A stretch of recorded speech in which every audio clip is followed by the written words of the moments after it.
Сайн уу? За ойр дуулцсангүй Австралид энд өвөл болоод айгүй хөдөн болсон би ингээд хүнжилтөд ороо суучлаа. Тэгэхгүй яг хүнжилт орохгүй суу ихээр чандараад байсан.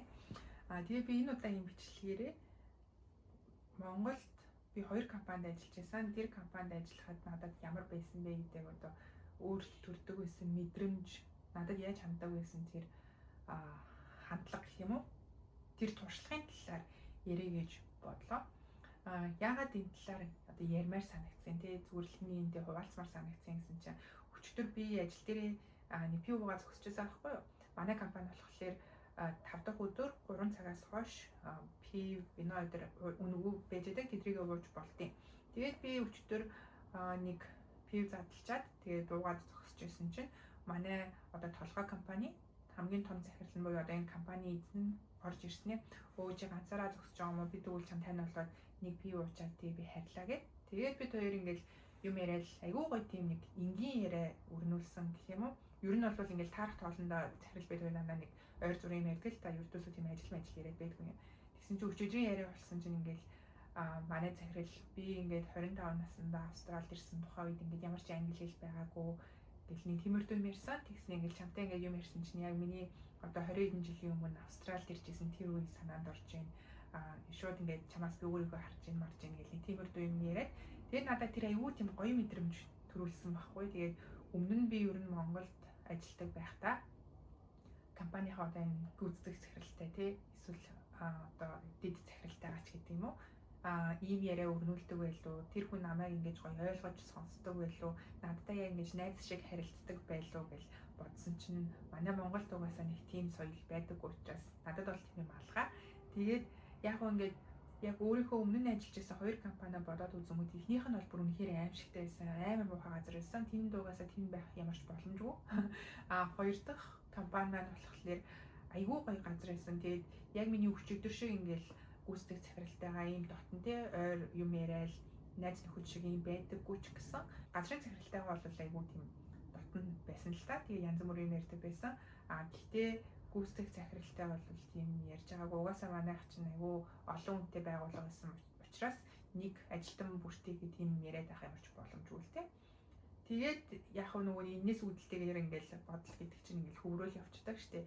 Тэгж явж байгаа би яг Монголд 2 газар ажиллахад надад ямар мэдрэмж төрж ирсэн, надад юу тохиолдож ирсэн гэдэг юмнууд бүгд толгоонд орж ирээд тэгээд би Монголд ажиллаж исэн 2 компанийнхаа талаар ер нь ярмаар санагдлаа.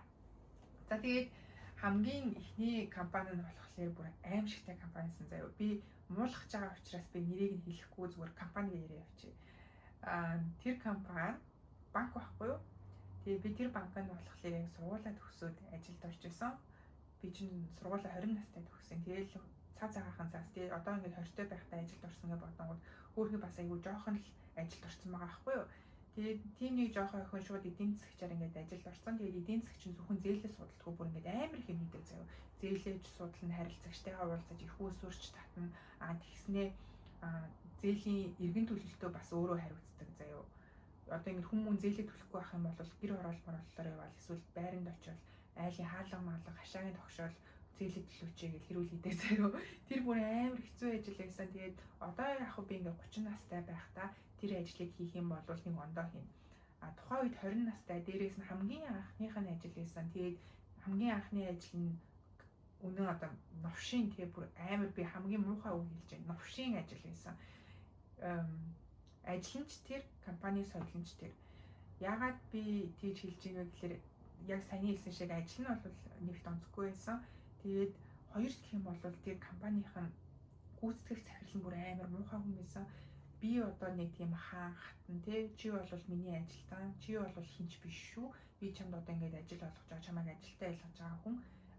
Чи намайг ингээ хүндэлж гоё харилцах хэрэгтэй. Би чамтай бол яаж харилцсан болно гэдэг нэг тиймэрдүү байдалтай ажилтнуудтайгаа харилцдаг байсан.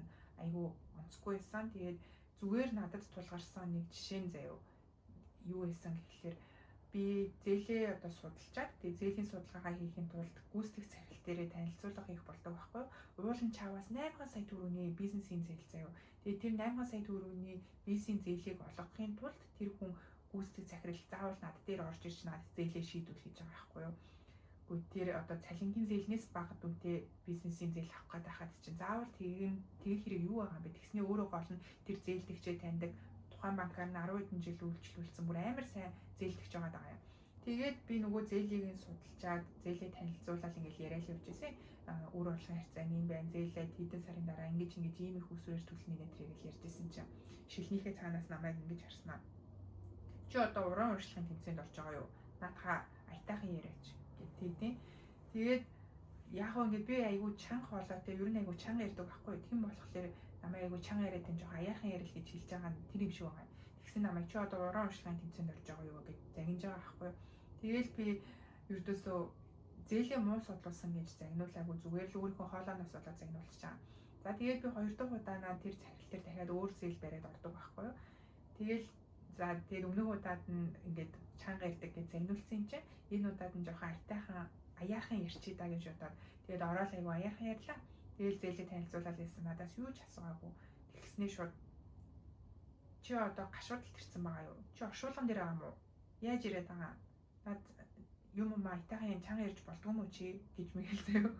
Би тэгээ тэр хүнтэй яг яаж харилцах вэ? Учраа болохгүй заяа. Нэг ингээд ярингууд айгүй чанга ярьлаа гэ. Тэгээд жоохон ингээд дуугаа намсгаад ярингууд чи оршуулган дээр ирсэн үү гэж загнуулаад. Тэгээд тэр хүн надаас яг юу хүсэж байгаа юм бэ те? Би зүгээр ингээд ажиллаар сайн хийж ивэл болоо юм шүү.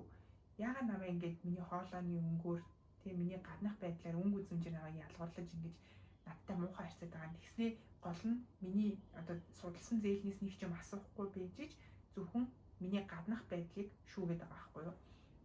Тэр нь надад аюу муухай санагдсан. Тэгээд зөвхөн надтай ингэж харьцаж юм гэсэн чи үгүй заяа банкныхаа бүх хүмүүстэй тэгж харилцдаг.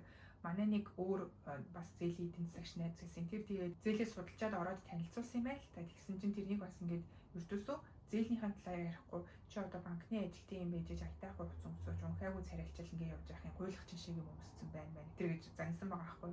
Тэгээд тэр залуу ингэ зүгээр хувц өмсдөг. За ердөөсөө тийм алтаасан муухай хувц өмсдөггүй. Зүгээр л тэр хүний биеийн галбирын жоохон юм нэг одоо мөрөн жоохон унжгаар гэх юм уу ийм налуу. Тийм учраас жоохон тухайн хүний нүднүүд нь тоожоогүй харагдсан юм шиг байна. Тэгээл тэр хүнийг гуйлах чинь шиг юм өмслөө аятайхан юм өмс гэж загинж байгаа байхгүй. Бид нар чинь нуулна одоо ингээл банкны стандартын дүрм журмын дагуу хувцаслаж байгаа л бол заавал одоо энэ цэх мөртөө байх хэрэгтэй биш үстэй. Бид нар ч одоо модель биш үстэй тий. Тэгээ дээрээс нь би зээлээ сайн судалж байгаа бол миний чанга ярина уу, аяархан ярина уу, хин тамаатай би ердөөсөө ингээд гол учир шалтгаанд нь ач холбогдлохгүйгээр зүгээр юм наль шил гэсэн юмд ач холбогдол өгөөд ажилтнуудаа дарамтлаад идэг зав. Тэр нь хамгийн муухай. Тэгээд тухайн байгууллагт ажилладаг байсан бүх хүмүүс тэр гүйцэтгэх захирлаа үзэн яддаг зэрэг тэгсэн хэрнээ бүгдээр ингээл хөөрхий бас нөгөө ажилласаа шууд гарч чадахгүй тэгэл ажиллаад идэг байсан. Тэр гүйцэтгэх захирал юу нэгээ доор байдаг бүх хүнтэйгээ тэгж муухай харилцдаг учраас тэр гүйцэтгэх захирлын доор ажиллаж байгаа газрын захирлууд нь ч гэсэн ер нь ажилтнуудтайгаа тийм муухай харилцдаг заяа. Тэгээд хүний нөөц нь бүр аимшигтай. Ердөөсөө хүний нөөц биш компани нөөц заяа. Ажилтныхаа одоо эрх ашиг хамгаалах юу ч хийдэггүй бүр ажилтныхаа эсрэг дандаа дуурдаг. Тэгснээ зөвхөн компани яаж ашигтай байлгахгүй, яаж ингэж компани хэрэгт унахчихгүй, энэ ажилтныг ажлаас салах нь болох уу гэдэг тиймэрдүүл юм хийдэг. Ердөөсөө ажилтнаа боддог. Нэг ч одоо сургалт төвчлэн ч гэдэг юм уу, ажилтны одоо сайхан байдалд зориулсан юу ч хийдэггүй. Тийм амар муухай компанисан. Тэгээ би тэр компанид арайч үгэж 11 сар ажиллаад тэгээ сүүлдээ тисэхгүй гарсан. Тэгээ би яг ажлаас гаръя гэж бодоход хамгийн их нөлөөлсөн нэг үйл явдал болж исэн байхгүй юу? Тэр нь юу байсан гэхээр бидрийг ингээл нэг одоо зээлдэгч жоохон л зээлийн хугацаа хатруулчих юм бол ингээд зээлдэгчийн гэрлүү явуулж зээлийн төлөвлөл гээд дарамтлаад идэг заяа. Ер нь бол бид ингээд 7 хоногийн нэг өдөр заавал зээл төлөвлөхөр гадуур явдаг гэсэн аахгүй юу? Тэгээл гэр хороолт дундуур чинь тэгээл банкны одоо тийм хувцтай галт хуучаал явна штэ. Тэгээд ихэвчлэн л гэр хорооллоор явдаг гэсэн юм л да. Тэгээ нэг өдөр зээл төлөвлөх гээд гэр хорооллоор явж иваа. Тухайн зээлдэгч маань уг нь тийм сүртэй одоо хугацаа хэтрээгүй 30 хоногийн хугацаа хэтэрсэн. Яг 600 мянган төгрөг байсан. Би амар сайн санаж байна. Цалингийн зээл авсан. Тэгээд цалингийн зээл нь яг хаагдахын даваан дээр 600 мянган үлдсэн байсан чинь 30 хоногийн хугацаа хэтэрсэн учраас намайг гэрт нь очиж зээлийн төлөвлөл гэж байгаа байхгүй. Би бүр зээлдэгчийн нэрийг ч амар сайн санаж байна. Тэгээд би гэрт нь нэг хашаа байшин байсан. Очоод хаалгын тогшсон чинь тэр их бүр ингээд амар уйлцсан, угаасаа уйлцсан байсан тодорхой байсан. Тэгээ нүдгүүд нь хавтцсан. Тэгэл гэрт нь ингээд зөндөө хүмүүс байх шиг байсан. Тэгэл хашааныхаа замсраар өөрөө гарч ирснээ. Эренгүүт нь би шууд хичээ яна яг нэрийг хэлчихэж ихчээ энэ компаниас энэ банкнаас явж байна. Тэгээд та тэдэнд өрөөний зээлтэй байна. Тэгээд энэ зээл чинь одоо хугацаа хэтрээд 30 тончлоо та зээлээ төлөхгүй бол ингэ шүү тгий шүү гэл ийм мэддэх хуудас тухайн ихчэд өгж байгаа байхгүй. Тэгсэн чинь тэр ихч чинь бол зээлээ төлөвөө би өөрөө мэдчихэж байгаа. Яагаад гэвэл манай нөхөр одоо сүүлийн хэдэн сар би энэ аягүй муу хийж байгаа. Тэгээ би имчилгээнд хамаа мөнгө зарцуулсан байсан. Тийм учраас зээлээ төлж чадаагүй. Өмнө нь бол ингээд асуудал үүдэлдэг байсан. Тэгсэн чинь манай нөхөр хэд хооны өмнө нас орцсон одоо ингээд буйны ажил нь болж байна гэд хэлдэг байхгүй. Тэгсэн чинь би ингээд би юу хийж би одоо хүмүүнүүч гэдэг юм уу тийм миний сэтгэлийг амар тэр үйл явдал өвтгсөн гэх юм уу. Би юу нь яг юу хийгээд байна? Би зөв юм хийж байгаа юу? Хүн ийм хэцүү байхад чинь би нэг 600 мянган төгрөгийн төлөө тэгснээр бүр 30 эдхэн хоног хугацаа хэтэрсэн. Тэр хүн чинь 3 жил хугацаа хэтрээгүү шүү дээ. 30 эдхэн хоног хугацаа хэтэрсэн байхад чинь ингээд ирж идэг. Би ямар муу хүн бэ гэж тухайн үедээ бодоод тэгэл ер нь тэрнээс хойш за ер нь би бол энэ ажлыг хийж чадахгүй байна. Энэ бол миний ажил биш юм байна гэдэг тийм бодол надад төрөөд тэгээд би ажилласаа гарч исэн байхгүй юу. Тэр бол ингээд намайг ажлаас гаргах хамгийн том үйл явдал болж исэн. Яг уу тэгэл хүний амьдралд юу ч тохиолдож болно л доо. Тэр хүнд тэгэл гашуудж байгаа хэцүү явдал тухайн үед тохиолдож исэн байна. Гэтэл би тэр үед нь үнэн мэдрэмжгүй зан гаргаад тий бас дээрээс ингээд компани шахалтаар тухайн айлд очсон байгаадаа аюу их гимшсэн. Тэгээд би тэр үед ер нь за би л ер нь чадахгүй байгаа юм байна. Би энэ ажлаа хийж болохгүй байгаа юм байна. Ажил гэдэг чинь угаасаа л юм стресстэй дарамттай зүйл байдаг. Гэтэл би сэтгэлийн хатаар энэ стрессүүдийг даван гарч чадахгүй байна. Би ер нь айгүй жоон толгойн бодсон юм шүү. Энэ ажлаа хийж чадахгүй байна гэж өөрийгөө айгүй их буруу шатдаг байсан. Тэгээд ажилласаа гараад нэг 5-6 сар ажилгүй гэртээ хөвцсөн юм аа. Тэгээд Австрали явна гэж үзээд тэр маань бүтэхгүй тэгээд байжсэн чинь нэг өдөр манай ээж намайг загнаад чи одоо ажил төрөл олчихъя гэдэг. Тэгээд би ээжтэй загнуулсан готлаа шууд тэр шөндөө хаан банк руу аплайдаад тэгээд хаан банкнд шууд ихний одоо IQ-ийн тест өгөөд аюу сайн өндөр оноо авсан гэдэг 2 дахь шатандаа шууд ярьслаа гэж ороод тэнцээ. Тэгээд шууд хэдхэн хоногийн дотор ажил орсон бэ тий. Тэгээд болох ёстой юм цаанаасаа л болдог гэдэг шиг би яг хаан банкнд л ажилд орох ёстой байсан юм шиг байлээ. Тэгэл би хаан банкнд ажилд ороод хүүе ажил гэдэг чинь ийм гоё юм байт юм уу? Хүн ингэж ажилдаа дурлаж инээж явж болдго юм уу гэдгийг би хаан банкнаас хамгийн анх мэдэрч байсан. Яагаад тэгэхээр би өмнөх банкндаа ингэж ажилдаа явах гэж би өөрийгөө бүр аюу их хүчилдэг байсан аахгүй аюу их зовоодог байсан гэх юм уу? Өглөөс ирчээл орноос босмааргүй санагдал ёо энэ ажилдаа яаж явна? Энэ ажилд явдаггүй ч байсан болоос нөгөө нэг хурдан л хасаа мэтэн сайн болоод ингэ гэртээ амрах юмсан гэж би тэгж одоо өмнөх ажилдаа явдаг байсан бол хаан банкнд ажилд оронготлаа би бүр ингээл өглөө болохыг бараг хүлээх нь холгүй те өглөө ямар ч юм асуудалгүй сэргээл ажилдаа аюугаа инээгээл туртаа явдаг болсон. Тэгээд би хаан банкнд ажилд ороод асуудал надад биш асуудал тухайн байгууллагт байсан юм байна гэдгийг тэгэхэд анх олж мэдчихсэн байхгүй. Тэгээд би ч нэг ажил хийж чаддсан биш үү? Би ч хүнтэй айтаа харьцчихдээ биш үү? Би ер нь захиралт загнуулаад идэг тийм тэнэг толгой биш юм биш үү гэдэг би хаан банкнаас одоо мэдэж авсан. Хаан банк надад аягүй тийм өөртөө итгэх итгэлийг өгсөн гэх юм уу? Ер нь бол би өөртөө итгэх итгэлээ өмнөх байгууллага дээрээ бүр ингэ тас алдсан байсан юм. Би одоо чаддгүй, би тэнэг, би дандаа захирал загнуулдаг, би стресс таах чадваргүй, би сэтгэлийн хатгүй гэдэг нэг тийм бодолтой байсан чи хаан банкнд ороод миний бүх юм ингэ цэцгэлээд бүх юм аягүй сайхан болж эхэлсэн. Яагаад вэ гэхээр нэгт ингээд ажиллах орчин аягүй гоётой. Тэгээд компани аягүй гоё ажилтнуудаа боддог, ажилтныхаа төлөө зөндөө юм хийдэг. Тэгээд захирал нь ертөөсөө би захирал, би чамаас ундаг. Чи бол миний ажилтан гэж ингээд дээрээс доошо харилцдаггүй заяа. Яг ингээд нийт төвшөнд харилцдаг. Би ингээд мэрэгчлэн гэдэг албан тушаалд ажилладаг байсан боловч дурын захиралтайгаа ингээд уулзалцаарлаа захирлаа таны энэ хийж байгаа ажил чинь болохгүй шүү дээ. Эсвэл таны ажилтнууд чинь болохгүй. Эсвэл танай газрын энэ бүтээгдэхүүн чинь ийм алдаатай байгаад харилцагчид ийм юм учруулад байна шүү дээ. Энийг засъя гэдэг ийм юм хэлэх эрхтэй. Тэр хүмүүс ч гэсэн намайг хэллээгээд чи одоо надтай яаж харьцаад байгаа ч гэдэм үү те. Эсвэл чи одоо миний ажлыг үүсгдэг юм бэ ч гэдэг юм уу. Тиймэрхүү байдлаар огт харилцдаггүй. Бүгдээрээ одоо за ийм байна, энэ асуудлыг яаж хамтдаа шийдэх үү, ийм төсөл хэрэгжүүлээд ингэж болох юм байна гэдэг гарц гаргалгаа хайдаг тийм соёлтой компани байсан. Тэр утгаараач одоо би тэгэл аяанда хаан банкнд ороод буцаагаад ингээд өөртөө итгэлээ олж аваад тэрэнд бол аягүй сайн ажилласан. Тэгээд би 4 жил 8 сар хаан банкнд ажилласан юм байлээ. Тэгээд энэ хугацаанд бол зөндөө олон юм гоё хүмүүстэй хамт ажилласан, аягүй гоё захирлуудтай бас ажилласан. Би яг энэ 4 жил 8 сарын хугацаанд хаан банкнд ажиллахдаа 2 өөр газар нэгжид ажиллаж исэн юм билээ. Тэгээд нийт 5 захиралтай байж үзсэн. Тэр 5 захирал тавуулаа амар гоё хүмүүс байсан. Тэгээд яг намайг ингээд хинбэ гэдгээр нь тий байгаагаар нь хүлээж авдаг. Ердөөсөө тэр өмнөх захирал шиг ингээд чиний дуу хоолойны өнгө чинь тийм байна, юм байна гэж нэг ч шүмжилдэггүй. Тэгээд би өөрөө аягүй тийм ирэх дураараа хүн юм бэлээ л тий. Айлын ганц болохоор тийм байт юм шиг байгаа. Тэгээд хэдийгээр би тэр зангаа ингээд аягүй сайн дарахыг хичээдэг боловч цаанаас ингээд ил гарчаад идэм шиг үлээ. Хүмүүс тэрийг амар сайн анзаарсан байдаг. Хүмүүс тэр дундаа манай захирлууд гэх юм уу? Манай нэг захирал бүр надад яг тэгж хэлчихсэн. Эрка чи бүр дэндүү дураараа хүндээ чамайг ингээд зүг тийшээ чиглүүлэх юм бол чи нэлээд хол явна. Гэхдээ буруу тийшээ чиг явах юм бол бас нэлээд хэцүү тийшөө. Тийм болохоор чи ингээд өөрийнхөө энэ занг айгуу сайн мэдээж өөрийгөө ингээд барьж энэ зангаа одоо засаж яваарэ гэж хэлчихсэн байхгүй юу.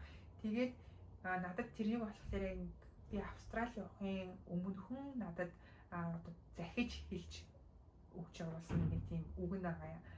Гэхдээ тэрнээс бусдаар манай тэр одоо 5 захирал хинэн ч намайг ердөөсөө чи муу байж гэдэг юм уу, чи ингээд энэ тэгээд энэ чи хүнтэй айгуу шурлуухан харьцаж чинь эсвэл надад үг хэлээ цэгэн ч гэдэг юм уу. Ердөөсөө тийм надад хэлж байгаагүй. Намайг яг хин бэ, яг Эрка гэж ямар хүн бэ тэрүүгээр нь хүлээж аваад яг тэр чихээр нь надтай айгуу гоё харилцдаг тийм хүмүүсээсэн. Тэгээд би хаан банкнда зөндөө их баярлалаа. Ер нь ингээд өнөөдрийн намайг би болгоход те яг намайг энд ингээд сууж хахад хаан банк айгуу сайн одоо намайг shape хийж өгсөн гэж хэлдэг штэ. Намайг айгуу сайн бүтээж өгсөн юм шиг надад санагддаг. Хэрвээ би одоо хаан банкнд ажиллаагүй байсан бол ийм их одоо ажлын талбарын хувьд ч тэр хувь хүний хөгжлийн хувьд ч тэр олон зүйлийг сурч аваад өнөөдөр энд сууж авахгүй байсан болов уу гэж боддог. Тэгээд хаан банк намайг айгуу сайн одоо ингээд сайн ажилтан бүтээгээд гэх юм уу намайг айгуу сайн ажилтан болгочихсон учраас би энд одоогийн компанид бас айгуу сайн ажиллаад байгаа юм шиг тийм мэдрэмжийг би авдаг. Яагаад би тэгж хэлж байгаа вэ гэхээр би одоогийн стартап компанийнхаа ингээд захиралтай уулзаад юм ярангууд чи ингээд амар сайн бие авч явдаг, амар сайн ажилдаг, оффист яаж ажиллах ёстой вэ гэдгийг амар сайн мэддэг, ажлаа айгүй ингээд дэмэг цэгцтэй, дараалалтай төсөл яаж явдг вэ тэрийгээ бүх юмыг чи ингээд өөрөө судлаад эсвэл хуучин ажлын туршлагаасаа мэдрээд ингээд мэдээд хийчдгээ. Чи амар сайн байгаа гэж намайг дандаа багтдаг байхгүй юу? Тэнгүүд ингээд хэлж байгаа шалтгаан болгоныг нь би яг хаан банкнд ажиллаж байхдаа сурсан зүйлсүүд байгаа юм шиг надад санагддаг. Зүгээр нэг жишээ нь чи оффист юу мөсгөө мэддэг, хүнд рүү яаж имэйл бичихээ мэддэг, ажлынхантайгаа яаж харилцахаа мэддэг, хүнтэй яаж ярих уу гэдгийг мэддэг. Эдгэрэл тэгсний хурлыг яаж удирдах уу гэдгийг мэддэг гэдэг нэг тиймэрхүү юм хэлж байгаа байхгүй. Тэнгүүд яг энэ болгоныг би юу ч мэддэггүй хүн л одоо хаан банкнд ажилд орж илоо. Тэгээд хаан банк болохоор надад энэ болгоныг ингээд багаас нь зааж сургасан байгаа байхгүй. Тэгээд тийм учраас ч тэр би ингээд хаан банк айгүй хайрладаг гэх юм уу. Одоо ч гэсэн ингээд ажилтгүй ч гэсэн хаан банкын гүдний тийм нэг дотн дулаахан мэдрэмж надад өгдөг. Тэгээд яг энэтэй холбоотой нэг амар нийттэй юм байдаг ш. Би бүр ингээд хаан банкаа айгүй тийм өөрийнхөө ээж аав шиг ч гэдэм үү тэгж хайрлаж хүндэлж явдаг байсан юм байлээ. Яг ковидын үед банк ажилтнуудаа ийм нэг хар цагаан биш ногоон цагаан өнгийн чөлөөтэй тийм маск өгчсэн аахгүй. Гэхдээ тэр маскныхаа нэг буланд нь хаан банк гэж бичсэн. Тэгээд тэр маск нь болохоор угаагаад хэрэглээд авах боломжтой маск байсан. Тэгээд ажилтнуудаа маска тараачаад нэлээд хоногийн дараа би уулан талхаа явж исэн чинь найзуудаа уулан талхаа явж исэн чинь манай хаан банкны маск уулын зам дээр ингээд газар гэж идэг байхгүй юу. Тэг хүмүүс тэрэн дээр гიშгээд яваадсэн. Тэгсэн чинь миний дотор амар муухай санагдаад яагаад ингээд миний хайрлаж хүндэлдэг банкны одоо логон дээр хүмүүс гიშгээд байгаа юм бэ гэд тэрийг нь би бүр авч кармаалаа. Тэгээд уулнаас авчирснаа хогийн санд хийх гэсэн чинь бас хийж чаддгүй. Яагаад гэхээр тэнд чинь миний одоо хайрладаг банкны лого байгаад идэг. Тэгээ би яах учраа болохгүй тэгээ хогийн савны дээр ингээд хөлгөөд тавьчаад явж исэн. Тэгээд манай найзууд харчаад "Гүй чи нэр ийм их банкнд хайртай байх гэж тэг" гэл хажууд инээлтэд нэг шоолоод байхгүй тэгсэн чинь яг үүндээ одоо нөгөө нэг миний хувьд бол шоолоод авах зүйл биш. Би зүгээр л тэгжил их тухайн банкыг одоо хайрлаж хүндэтдэг гэдгээл тийм жижигхэн одоо үйлдэлээр илэрхийлсэн л зүйл болсон юм. Тийм тэгээд нэг ийм шал эсрэг тесрэг тийм нэг хоёр банкнд ажиллаж исэн туршлагатай байна. Эхнийх нь бол бүр үнэхээр ийм хамгийн одоо байж болох муухай ажил юмэр ямар байдгүй тэрнийг надад мэдрүүлсэн. Тийм учраас ч тэр би нэг тийм дархлаатай болсон юм шиг байна. Тэгээд одоо ямар ч компанид ямар ч ажилд орсон нэг тийм зүгээр дээ би ажиллаж чадна гэдэг тийм нэг сэтгэл зүг надад суулгацсан юм шиг надад санагддаг.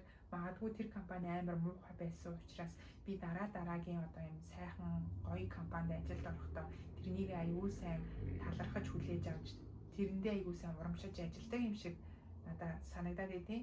Ягаад гэхээр би муухай компани ямар байдгийг би ясмахандаа тултал ойлгосон юм байгаа шүү дээ. Тийм болохоор гоё компанид ажиллах юм бол тэрнийг угаасаа л би бүх компаниуд юм байдаг. Угаасаа л би юм хүртэх хэрэгтэй гэж хүлээж авах биш. Харин эсэргээрээ компани маань юм гоё шүү, юм гоё байгаад нь баярлалаа гэж баярлах сэтгэл зүг тэр муухай компани маань надад суулгаж өгсөн юм шиг надад санагддаг. Тэгэл ямар нэг юм дандаа тийм сайн муу тал байх юм да тий. Тийм тэгээд миний эхний ажил дөнгөж төгссөн 20 настай айгүй жоо хүүхдэд айгүй муухай туршлагыг надад өгсөн. Тэгээд тийм учраас ч тэр манай одоо өөр найзууд те таньдаг хүн амтаа энэ компанид ажилд орвол хэрэг ч гэдэг юм уу, энэ компани талаар ярьж барингууд би дандаа өстой муухай компани хизээж битгий ажилд ороорой, намайг өстой ингэсэн тэгсэн гэд би иймэрдүү түүхэд дандаа ярьдаг. Тэгээ хизээж энэ компани битгий ажилд ороорой гэж хэлдэг. Харин эсрэгээрээ ингээд хүмүүс хаан банкнд ажилд орвол хэрвээ хаан банк ямар вэ гэж асуунгууд өстой манайд ажилд ороорой, манай компани амар гоё, манай компани гэдэг ажилтнуудаа хайрладаг, ажилтнуудынхаа одоо ирээдүйг ингээ хамтдаа ярилцаж карьерийн төлөвлөлтийг нь хийдэг, ажлынхаа ингээд хувь хүний хөгжилд нь хүртэл анхаардаг нэтрээг би тэр болгоныг аягүй сайн магтаж ярьдаг. Тэгээд ингээд эндээс дүгнээд харангууд би одоо компанид хайртай байгаа гэх юм уу, одоо компани ингэж хайрлаж байгаа шалтгааныг компани өөрөө надад бий болгосон байгаа байхгүй юу? Яагаад вэ гэхээр энэ компани чинь ажилтнуудаа одоо сайхан орчинд ажиллах боломжоор нь хангаж чинь тий, өсөж дэвших бүх боломжоор нь хангаж чинь, цалин урамшуулах гэх бүх юмын сайн өгч чинь, ажилтнуудтайгаа яг хүн шиг харилцаж чинь, энэ болгоныг надад хийсэн учраас зөрүүлээд би энэ компаниг хайрлаж байгаа байхгүй юу? Тэрнээс биш би муухраар ч юм уу тий, эсвэл тэр компани надад юу ч хийгээгүй байхад нь хайрлаад байгаа зүйл биш. Зүгээр л энэ компани өөрөө тийм хайрлагдах үйс, тийм соёлтой компани гэсэн үг.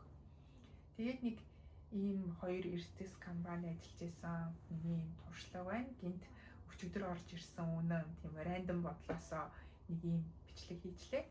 Тэгээд миний зүгээр л өөрийнхөө одоо ажиллаж исэн туршлагыг, надад төрж исэн мэдрэмжийг хуваалцмаар санагдсан энэ бичлэгийг маань үзээд миний яриаг сонсож хуваалцаж өгсөнд баярлалаа. Тэгээд дараагийн бичлэгээрээ уулзъя.